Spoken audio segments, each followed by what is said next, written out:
if you're listening and you have the imposter syndrome, which is you're doubting that, you're worthy or you can do this or whatever. My first piece of advice for you is that basically everybody has the imposter syndrome. It's just some people are delusional and have forgotten about it. Everybody, I mean, Barack Obama probably, has imposter syndrome sometimes. So everybody, LeBron James probably has imposter syndrome sometimes. It's just, can you push past it? Hey there, and welcome back to Simbi Foundation's podcast, Impact in the 21st Century, the show that shares stories of positive impact in a world that right now can leave us all feeling a little helpless. Each episode, I speak with incredibly inspiring guests about the positive impact they're making, learning how they discovered their passion, and uncover what they've done to turn vision into action. I also aim to tease out what we can all do to lead more impactful lives, so be sure to stick around.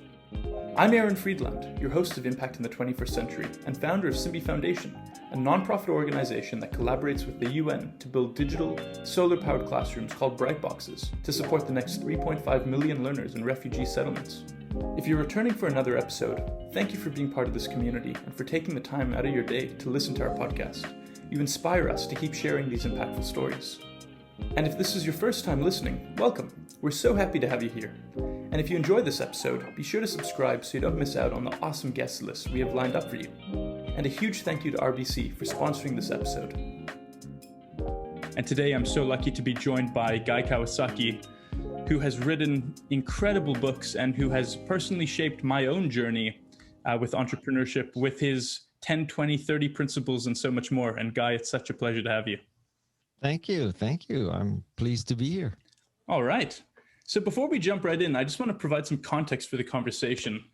You're the author of 15 books and counting. You've worked at Apple twice, served as the Chief Evangelist under Jobs. You've popularized the term evangelist. You've worked with Google. Well, there was Jesus before me, but okay, yeah. Okay. 2,000-year gap. In the grand scheme of things, it's not that big, actually. No, compared to a millennia.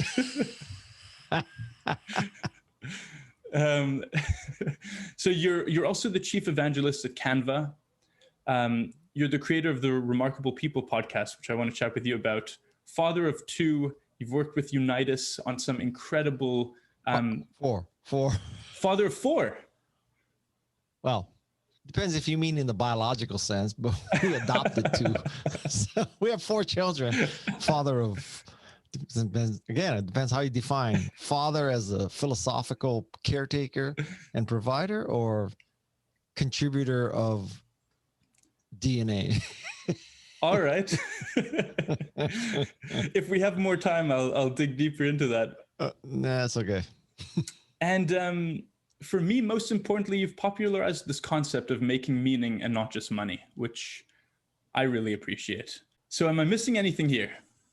No, that more than summarizes my life. I haven't built a car company or a tunnel company or a rocket company or anything like that. So, yeah, I was hoping to wait until you had for a more interesting interview, but I figured I'd take what I could get. Well, we can postpone this. Yeah, you know what? Okay, it's been appreciate your time. Nice meeting you. Take care. Bye. So, over the years, I've listened to you speak a great deal about this notion of a mantra for a company, Yes. for an NGO, for yourself. Yes. And I'd love to hear how you arrived at this concept and how your personal mantra guides the things that you do and how you create positive impact with it.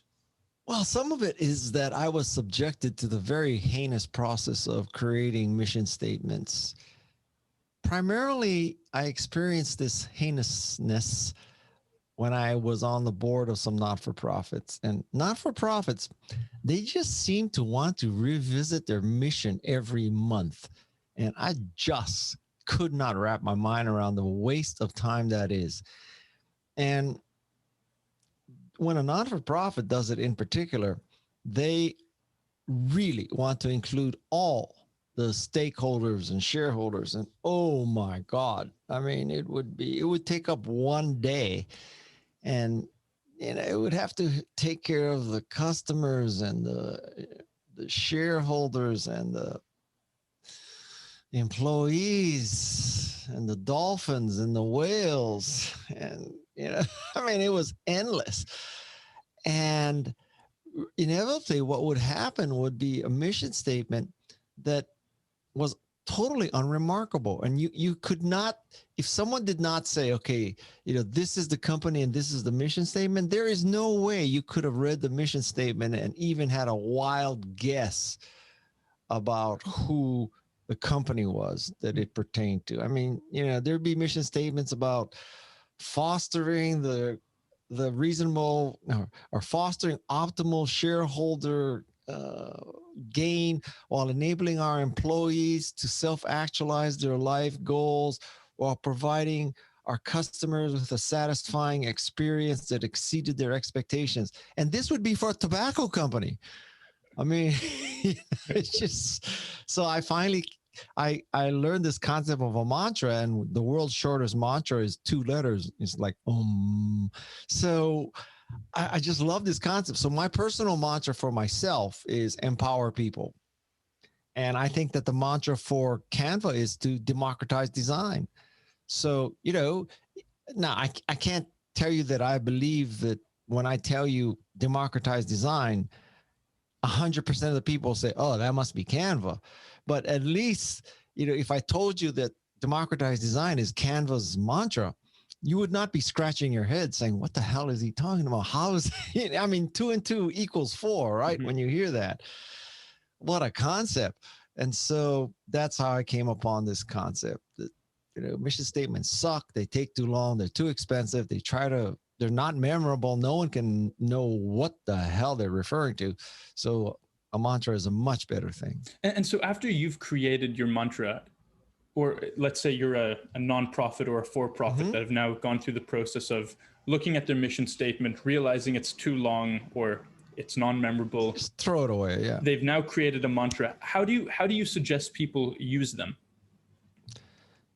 At the very basic level, and this would be better than 90% of the organizations, it would be nice if every employee knew the mantra, because I guarantee you, not every employee knows the mission statement.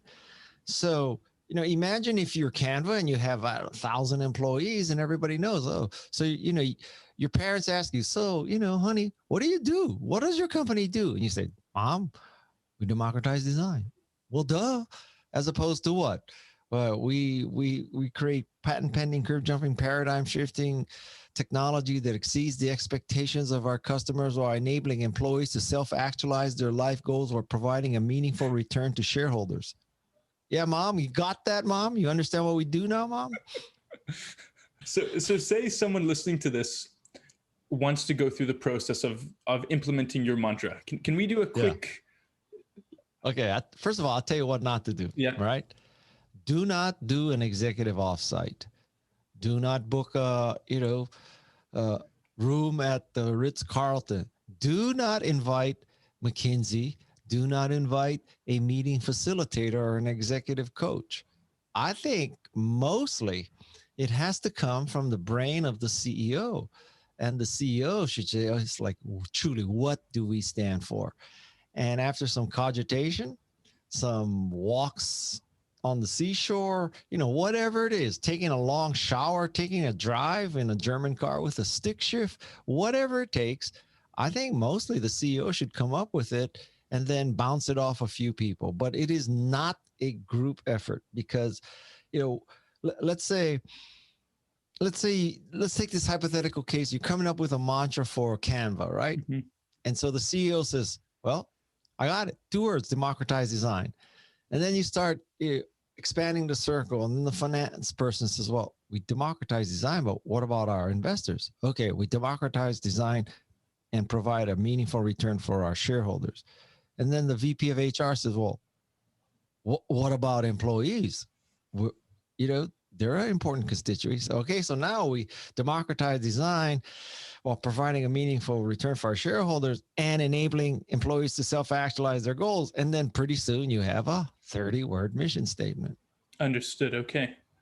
And so let's say, for example, we're talking about Simbi Foundation, which builds solar power classrooms to enable the next 3.5 million learners to access education in remote and refugee communities. Okay. How would you turn that notion into a mantra?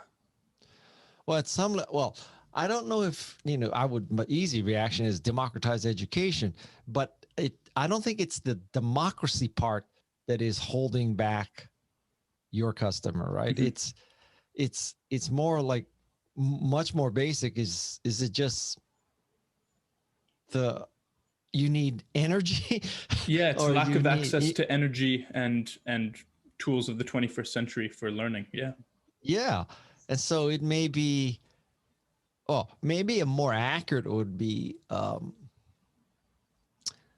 democratizing educational technology, Mm.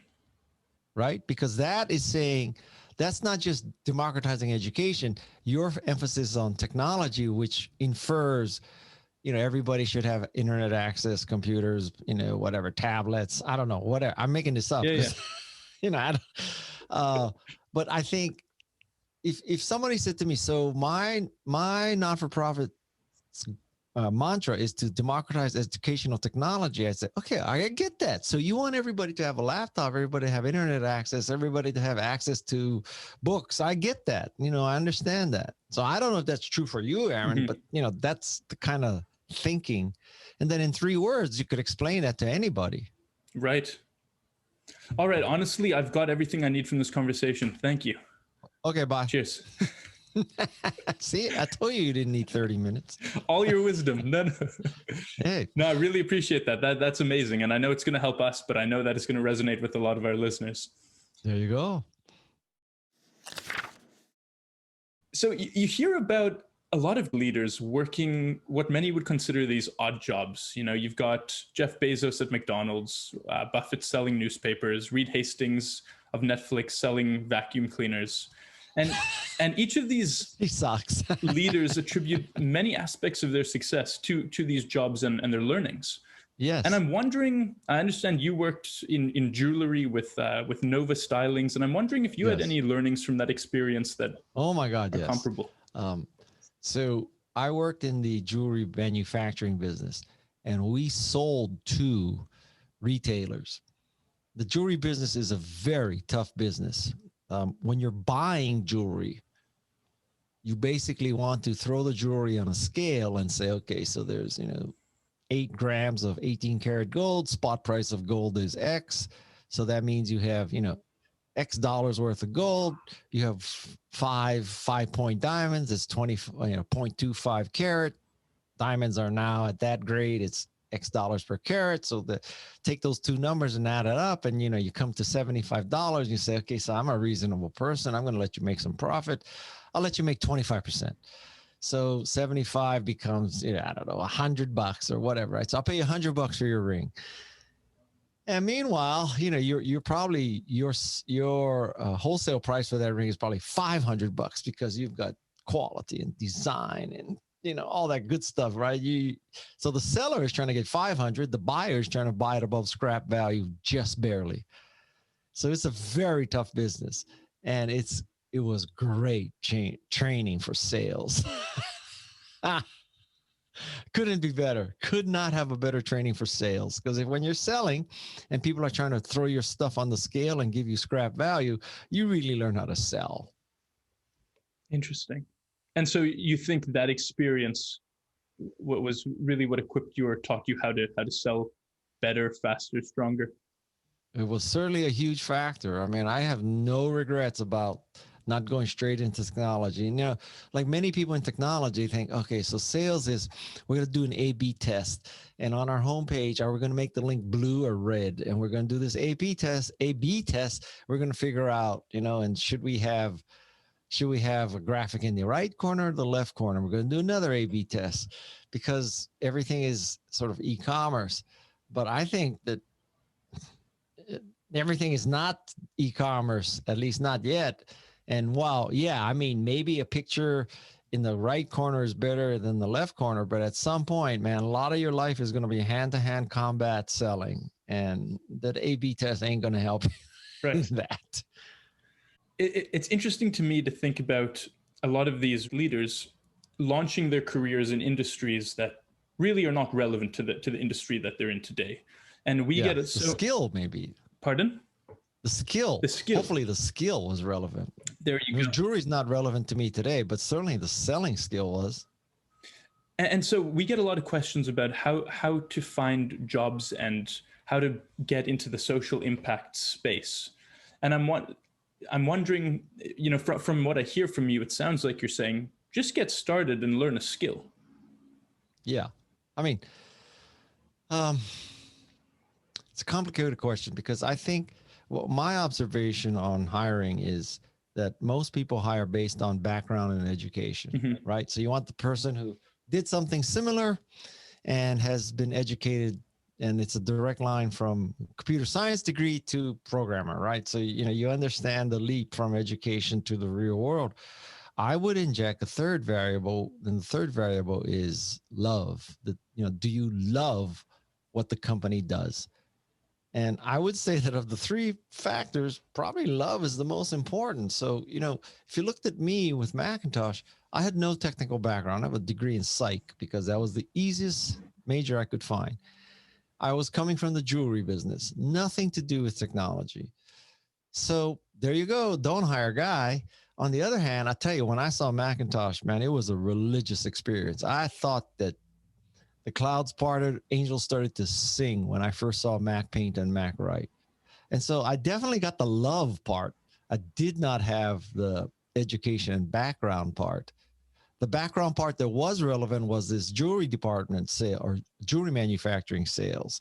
But, you know, it's a kind of a leap to say, okay, so jewelry manufacturing selling prepared you to evangelize a new operating system.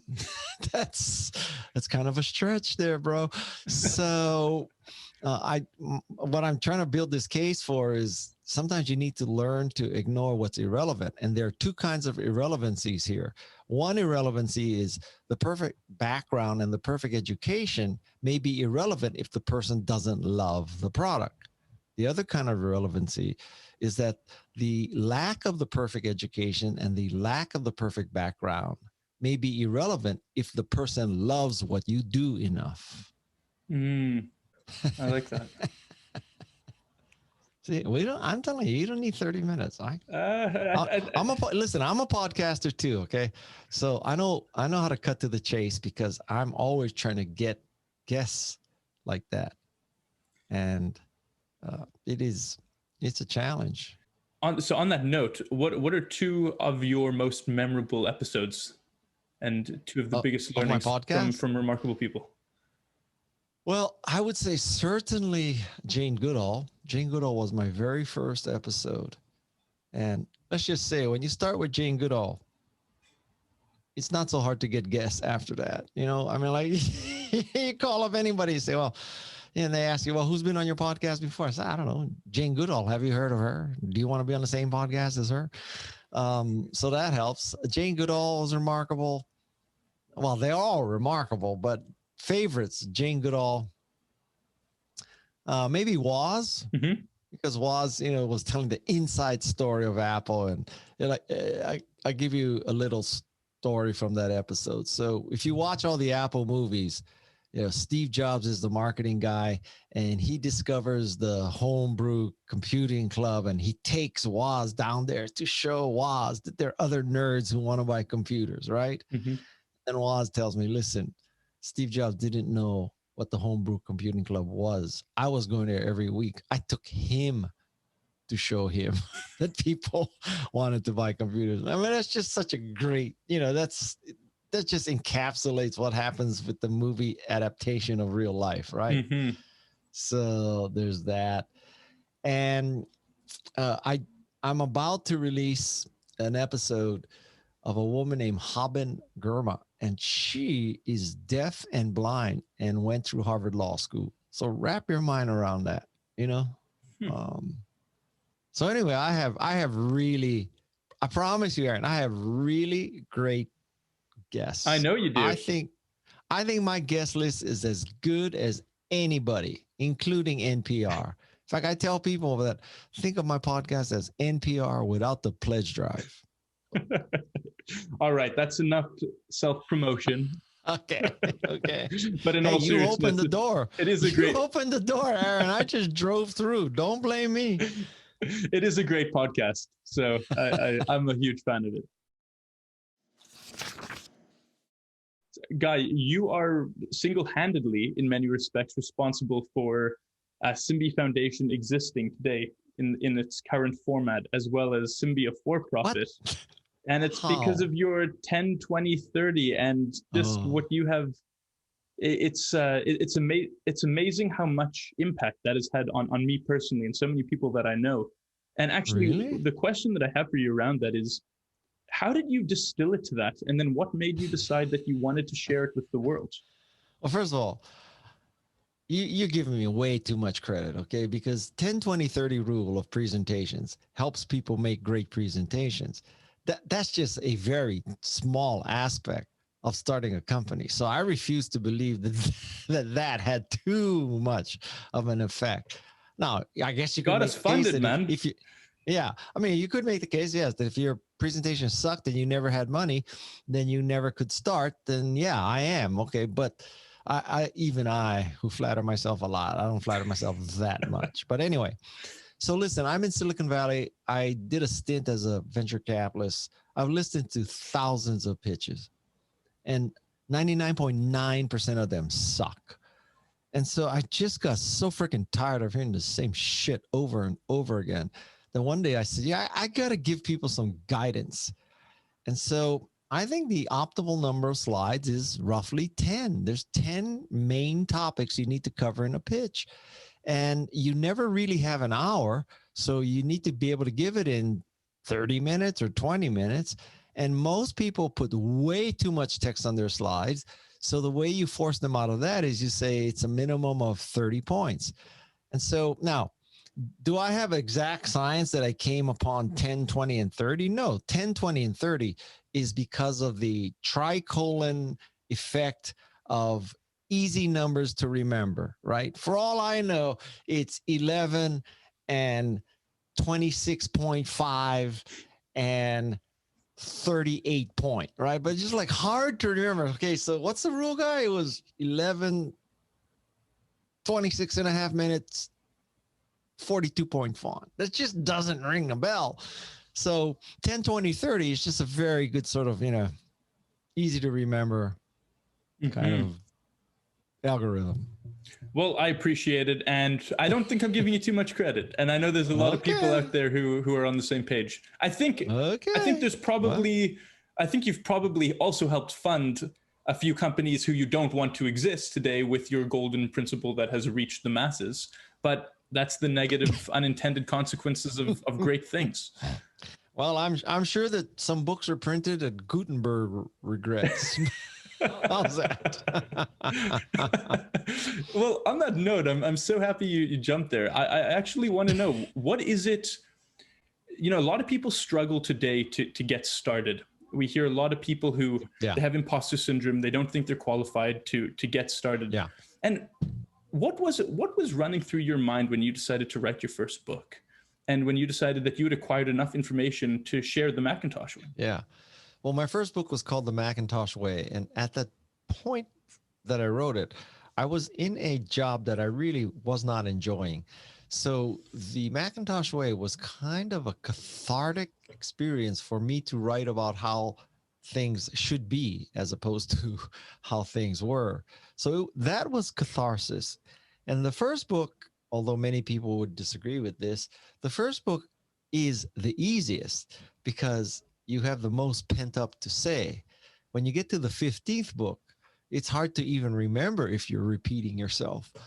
So now the first book is easy. And I literally have, Aaron, I have literally told myself roughly 15 times that this is the last book I'll ever write.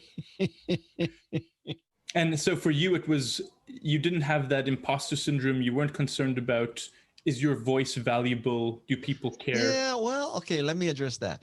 So there's a fine line between not having the imposter syndrome and being delusionally arrogant.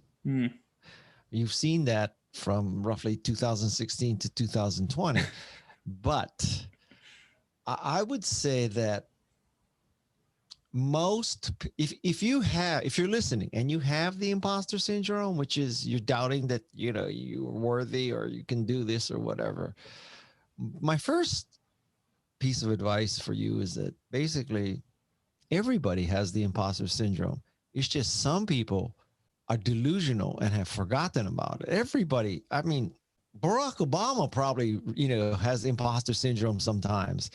So everybody, LeBron James probably has imposter syndrome sometimes. It's just, can you push past it? Some people push past too far, let's just say.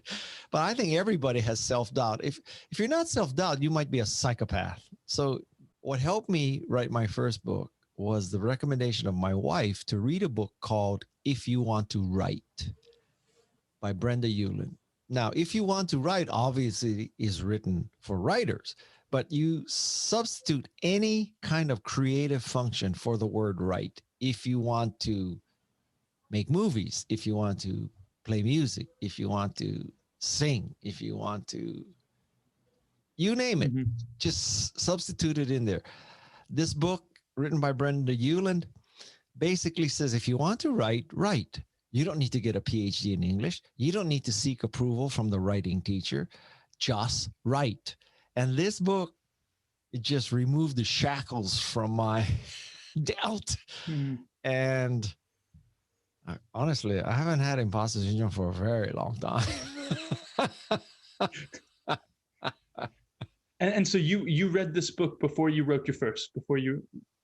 I can't tell you I know the exact sequence. Like, did I read the book and then start writing, or was I reading it as I was writing, or was it shortly thereafter? But if somebody asked me, guys, so what is the thing that most empowered you to be a writer as well as a speaker and probably a podcaster? It is this book, If You Want to Write, by Brenda Ueland. Well, I'm gonna check that one out. That's fantastic.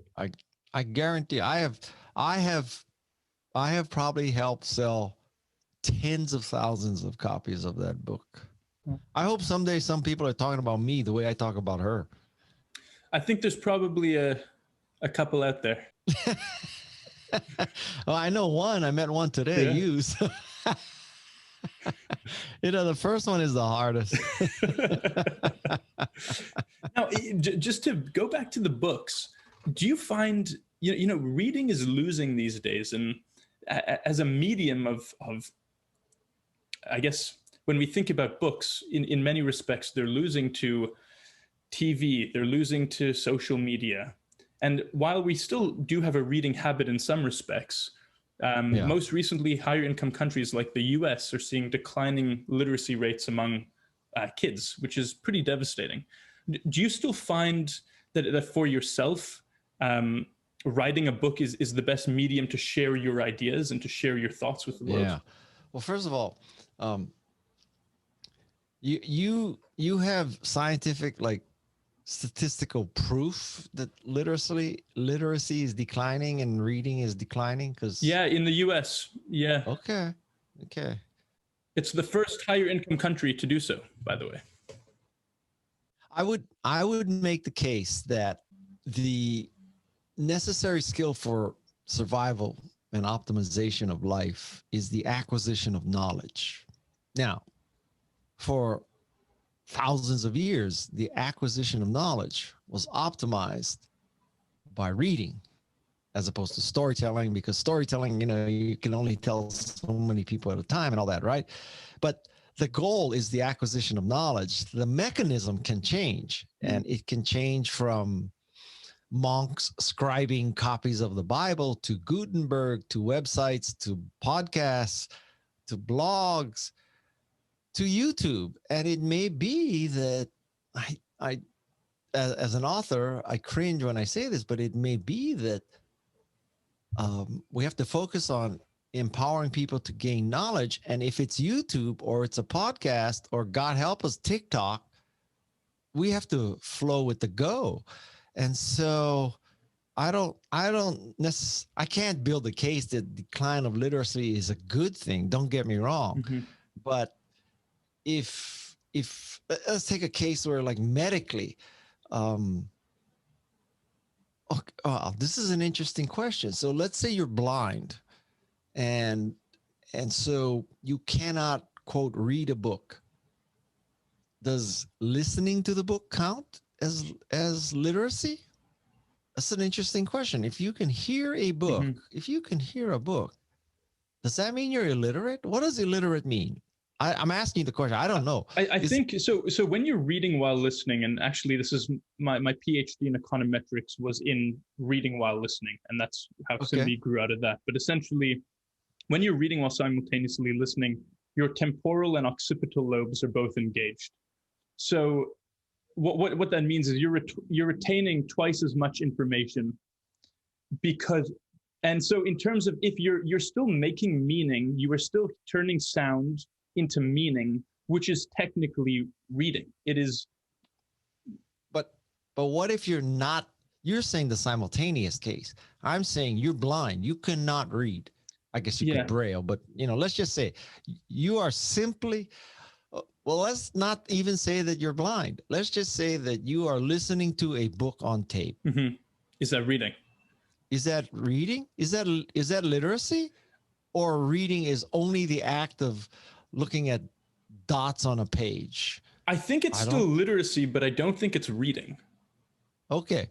So then I would make the case that does it matter if somebody listens to Jane Goodall's book and gets the message? I don't think it's fair to say, oh, you're illiterate. I mean, true, right? True. So I get my whole point. This is getting very esoteric, but my whole point is that the goal is the transmission of information. Mm-hmm. And if it's not reading a printed book, if it's not even a Kindle, if it's an audio book, or if it's watching the author on YouTube, because that's your, I could make the case that if you took the body of knowledge of TED Talks, if you watched all of that and never read a book, you'd be doing pretty good. You'd be okay. You would not be an ignoramus. Right. So I guess on that note, you've got this incredible, what you call the ice harvesting example. And yeah, I'd love for you to share that with us. And then sure. I'd love to actually apply that to what we were just talking about with the acquisition of knowledge, and just to use it as a bit of a demo to see how other people can think about this concept. Okay. So the ice metaphor, ice 1.0, ice harvesting. Frozen lake, frozen pond, frozen river. You go with a horse, a sleigh, and a saw, and you cut blocks of ice. Sell it to your customers. Ice 2.0, ice factory. Now you freeze water centrally. Doesn't have to be winter. Doesn't have to be a cold city. You can deliver ice that you froze centrally through the ice truck. Ice 3.0 is a refrigerator. Now, no more ice factory, centralized ice. Now you have distributed ice. You have your own ice factory. And well, one of the interesting things is nobody really went from ice harvester to ice factory to refrigerator company, because most organizations define themselves in terms of what they already do, as opposed to the benefit they provide. So to switch examples quickly, if you believe that you're in the business of applying chemicals to a plastic film that's exposed to light, then you don't embrace digital photography and you die like Kodak. So you have to remember that the person who's taking pictures is trying to preserve memories. Whether you preserve memories with chemicals on film, chemicals on paper, or a digital sensor should not matter. You're in the preservation of memories business. Just like with ice, you're in the business of convenience and cleanliness. You're not in the business of cutting up rivers or freezing water centrally or even making refrigerators. You're in the business of cleanliness and convenience. And if these companies had mantras instead of mission statements, do you think they would have figured that out? I don't know about that. That might be a little bit of a leap, but it certainly would have helped. Because when you speak about it, it sounds so obvious. Well, that's what makes a good speaker. So when we think about the acquisition of education or the acquisition of knowledge, how would you think about, how do people who are currently in that business of helping humans and sapiens acquire knowledge think about this in a way so that they don't lose on the next innovation curve? Yeah. So and believe it or not, for all the pain and suffering and tragedy the pandemic has caused, it has also caused something positive, which is that if you defined education as a concrete building with a chalkboard in the front, with a teacher, with a classroom full of kids sitting there in chairs, well, the pandemic blew all that up, right? So education is, for better or for worse, for 18 months was Zoom. And so if you define education as a concrete classroom, well, that was education maybe 1.0, but education 2.0 was certainly, well, let's say education 2.0 was personified by the Khan Academy, you know, crowdsourced, et cetera, et cetera. Education 3.0 is characterized by Zoom. And I think that's a very important concept, that the physical plant, the concrete classroom is not the key to education. And then 4.0 is exactly what you're saying, plus machine learning? I have no idea what 4.0 is. Not, I can only think in threes. Okay. So someone could analyze your career, they could reverse engineer it and say that you were destined to succeed. Someone else could say that you've been exceptionally lucky. And I think an economist would turn around and say that you've managed to optimize or increase your surface area for success or for luck. And okay, I'm wondering how you think about it, and if someone wants to follow your advice to kind of maximize that surface area for luck, how you think about doing that. Well, I would say that I am the result of two parents who made a lot of sacrifices so that I would get an education. That education in and of itself was very high quality. It serves as a proxy for my intelligence.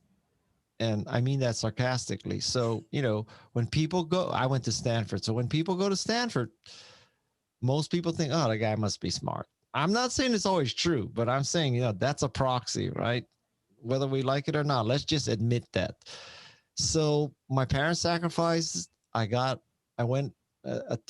elementary school teacher told my parents to take me out of the public school system and put me into the private college prep system.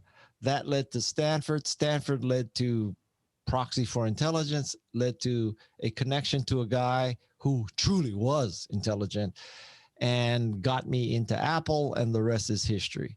So now, I would say that, you know, what do you call that?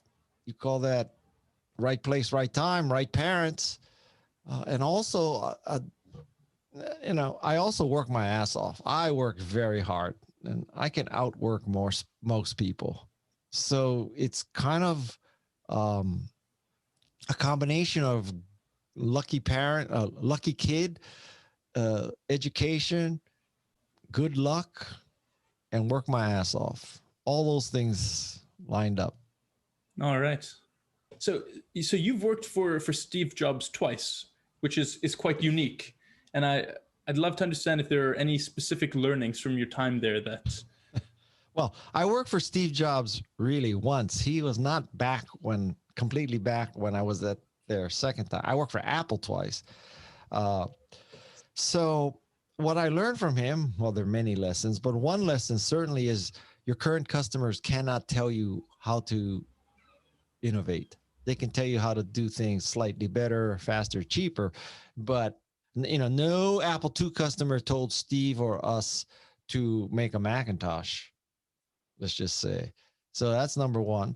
Number two is that, you know, when people believe in what you're doing, they really do become your evangelists. And it's not because of money, it's because they believe, and because you're making the world a better place.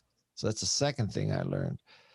And a third thing I learned is that A players hire A players, and B players hire C players.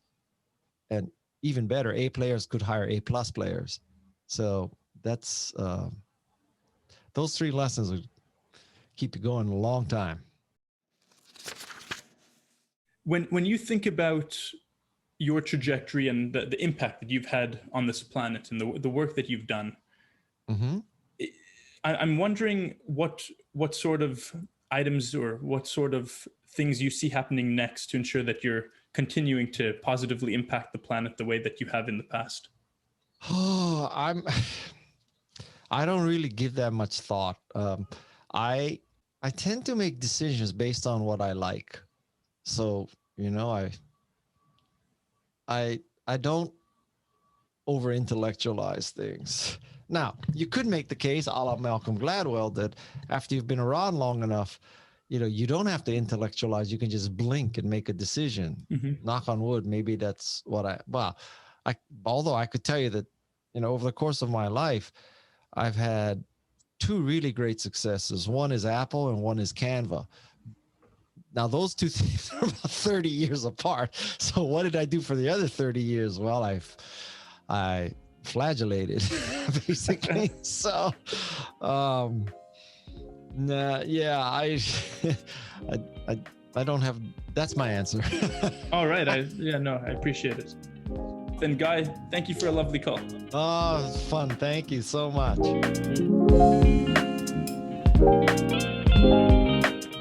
Thank you for listening to Impact in the 21st Century, and thank you to RBC for sponsoring this episode. We're so grateful for your sponsorship, which helps Simbi Foundation further our mission to support the next 3.5 million learners in refugee settlements. So how do we do this? We collaborate with the UN and incredible partner communities to build solar power classrooms called BrightBoxes. You can learn more at simbifoundation.org. If you enjoyed this episode and think a family member, friend, or coworker would also enjoy it, feel free to share. A personal message goes a long way and will allow us to invite more awesome guests to join for the positive impact conversation. But the conversation doesn't end here, and I'd love for you to join the discussion. So please subscribe, leave a review, comment, and let us know what you thought of today's episode, or if there's anyone else you'd like to see on the podcast. In the meantime, wishing you a wonderful, impactful day ahead, and be sure to join for the next episode.